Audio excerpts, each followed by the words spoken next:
Hello everybody. So in this video we are going to learn about the definition of minerals, and these are the lesson goals. So by the end of this video you should be able to provide the geologic definition of a mineral, distinguish between minerals and non-minerals, as well as to describe mineral polymorphs.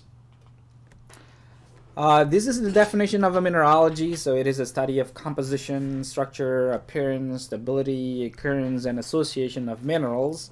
And this is the definition of a mineral. So a mineral is defined as a solid, inorganic, naturally occurring material which is homogeneous and has a crystalline structure with definable chemical composition. So if we take a look at this definition more closely, we can actually subdivide the minerals definition or minerals characteristics into 6 different characteristics, right? And for something to be called a mineral, they must satisfy all of these 6 conditions that we have listed on this slide. Alright, anyway, so let's take a look at the first character of a mineral. So a mineral must be solid. So here I have an example, 3 examples of minerals, quartz, turquoise, and one of my favorite minerals, which is barite. So all of these minerals, these 3 minerals, are all solid materials. So that being said, that means water is definitely not a mineral, okay? The reason for that is simply because water is liquid. However, ice can be minerals. So water and ice both are H2O, right? Have the same composition, but ice is actually solid. So ice is a mineral, especially when they form naturally. Okay, so for example, here I have an iceberg. Obviously, it is solid material and it forms naturally, so therefore ice is good. It is, iceberg is a mineral. However, ice cubes, the ones that you make at home, then these are not considered as minerals simply because you're the ones who make it. So when there's a contribution of living organisms such as us, then it doesn't occur naturally anymore, so therefore they're not considered as minerals. Next is that a mineral must be inorganic. So what do we mean by inorganic? So for something to be called mineral, it cannot have any trace of organic matter. So for example, here I have coal. Coal deposits are actually one of the most important deposits that we have in geology, but coal itself is not a mineral. The reason for that is because coal is coming from decaying organic matter. Okay, so as long as it has organic matter, it cannot be considered as a mineral. Another good example would be pearls. So pearls, here I have a nice little pearls within an oyster shell.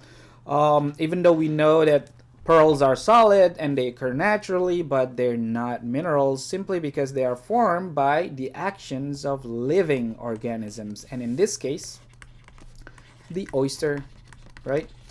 All right, so, and how about the shell? The shell and all other types of seashells that you can find at the beach, they're also not minerals because they are formed by the actions of whatever living organisms that create those shells. The third character is that a mineral must occur naturally and they cannot be formed in a lab. Okay, so here, for example, I have a diamond crystal right there. I have 2 diamonds actually, and they are sitting in a kimberlite matrix, one of the most common matrix that hosts diamonds and can be found in Africa. Obviously, these 2 diamonds, they form naturally, but nowadays people can actually create diamonds in a lab.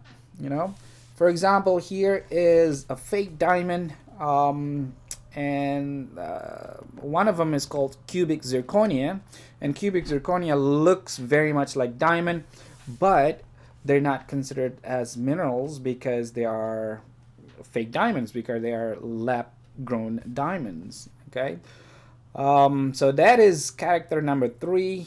And for the next character of a mineral, is that a mineral must be homogeneous. Again, what do we mean by homogeneous, right?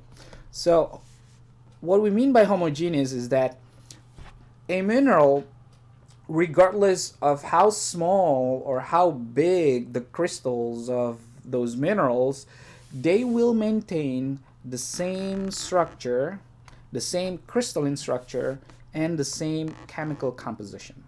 Okay, so for example, here I have halite. Halite is actually table salt. Okay, and this is this is actually a big crystal of halite right there, and it looks like a cube, right? And that's what halite. That's actually one of the main characteristics of halite or salt, is that it actually has a cubic crystalline structure. Okay, and it does have chemical composition, which consists of sodium and chloride. Okay, so sodium chloride, and here I have the big crystal, and if I smash it into little pieces of halite, they will still maintain the same crystalline structure. Look at that, cubics. They just become little cubes. Okay, and obviously they will still maintain the same composition, which consists of sodium and chloride. And here are also a good example of sodium chloride or salt. These are little cubes of salt. So even though they are very small, they still maintain the same crystalline structure as well as the chemical composition. The other example for homogeneous characteristics of a mineral is that if you take a look at this example, selenite minerals or selenite crystals in Mexico, this is a big cave with big crystals of selenite. You can see that these crystals have long tabular shape, and that's basically the crystalline structure of selenite, and you can see how big they are compared to the person in the photo. But here I have a smaller hand sample of selenite here, and they still, again, this sample still maintain the same long tabular structure. So again, no matter how big and how small these crystals are, they will still maintain the same structure as well as the chemical composition, and in this case it consists of calcium, sulfur, and oxygen. Okay. And for character number 5 is that a mineral must have a crystalline structure. And what we mean by crystalline substance is that it must have an internal structure, okay, of structural framework of atoms that have been arranged in a regular geometric pattern. So it must have a pattern inside those crystals. Okay, so let's take a look at the example for quartz here. So let's examine the internal structure of quartz. Here on the left, you can see a comparison of internal structures of quartz and obsidian. Okay, so this is quartz and this is obsidian.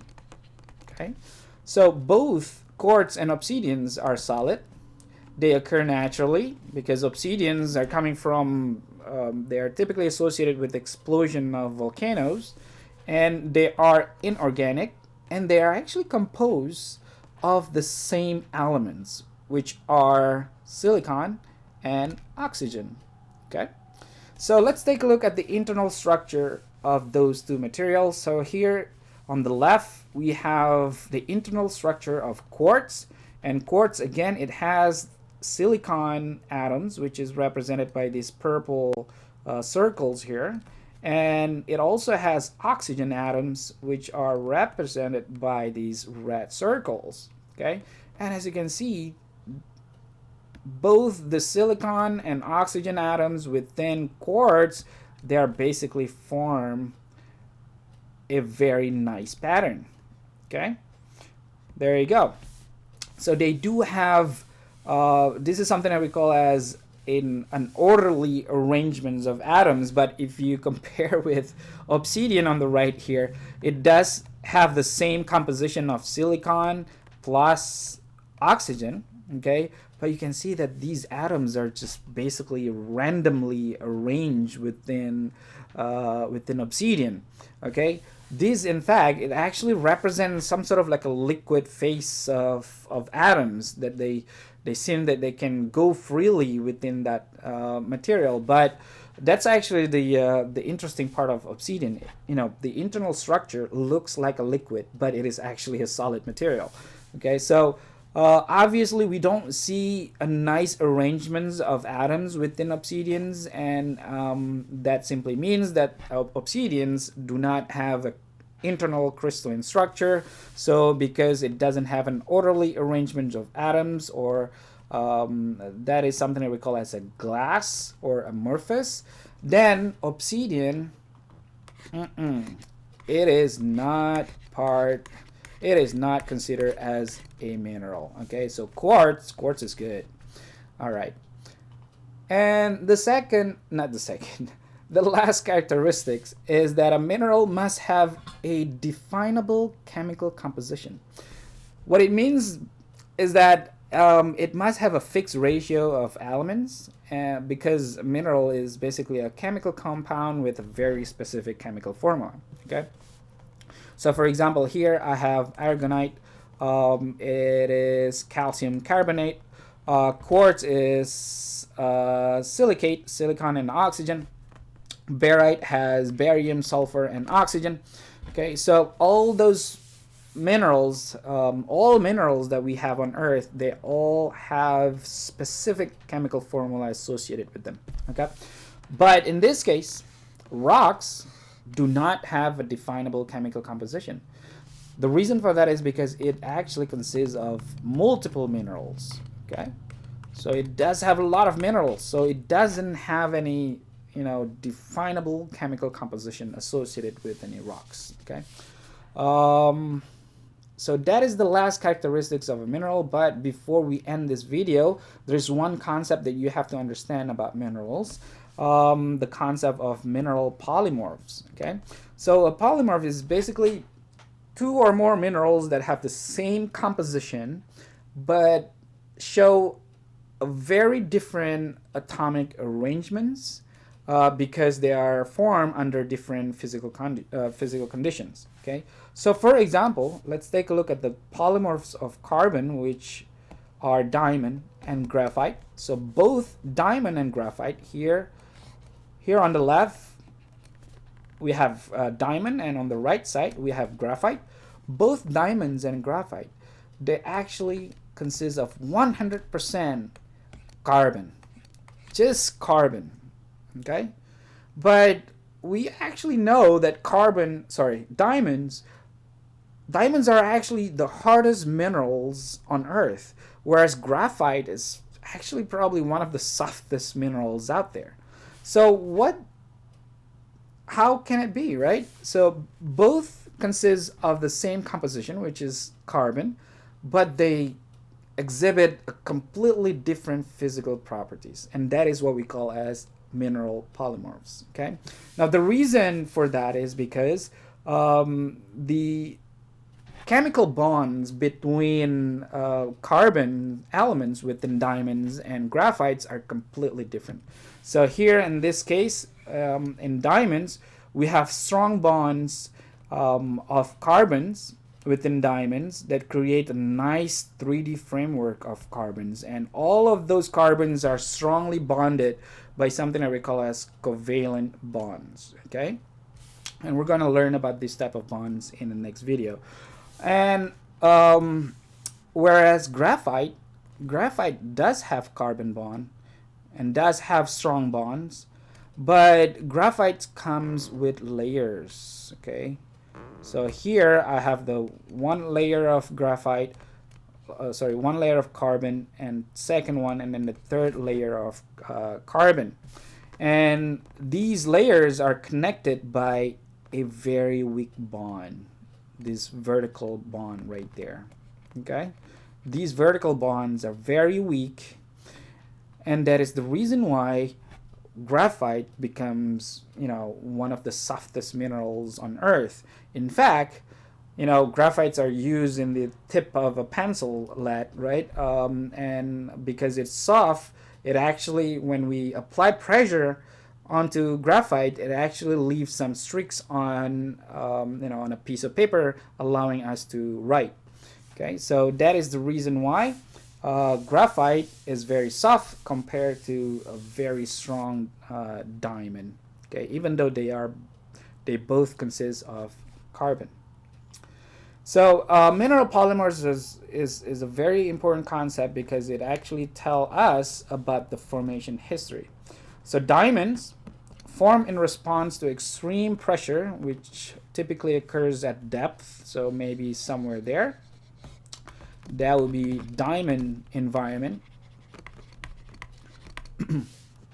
Whereas graphite, it is actually exposed to a much lower pressure, and it's probably very likely that it happens near the surface of the earth. Okay, so the presence of a mineral can definitely tell a lot about the conditions of formations.